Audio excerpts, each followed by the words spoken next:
Siin on lihtne juhis, kuidas teha tavalist traditsioonilist jõutõmmet. Astud kangi lähedale niimoodi, et umbes saapapaelad on kangi all. Ja nüüd haarad siit sirgete kätega kangist kinni, täpselt jalgade väljast, ei võta liiga laialt, ei võta liiga kitsalt, niimoodi, et käed ja jalad omavahel ette ei jääks.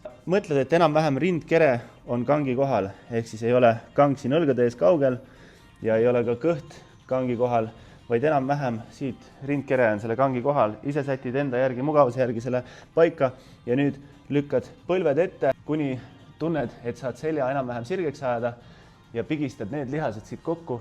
Need hoiavad su selja tugevana. Selge pea olema täiesti nõgusega täitsa sirge, aga enam-vähem siukses neutraalses asendis. Üritame peamiselt liikuda siin harjutusel läbi puusa ja natukene ka läbi põlvede. Sätid ennast siia kangi vahele paika. Hops, niimoodi. Põlved on vastu käe sisemusi.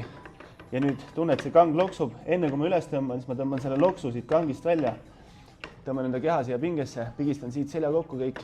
Hops. Ja nüüd rebin üles niimoodi, et mõtlen, et lükkan jalad maa sisse ja toon puusa ette. Ja nüüd alla lähen täpselt vastupidi. Lükkan puusa taha ja nüüd, kui kang on põlvedest möödas, toon põlved ka ette. Jõutõmete jaoks on jõusaalis sellised spetsiaalsed kõrgema diameetriga kettad, ehk siis näe, see on 5-kilone ketas ja see on 5-kilone ketas, aga selle 5-kilose kettaga see kang tõuseb tunduvalt kõrgemale maast. Ja niimoodi on sul tunduvalt lihtsam seda jõutõmmet teha.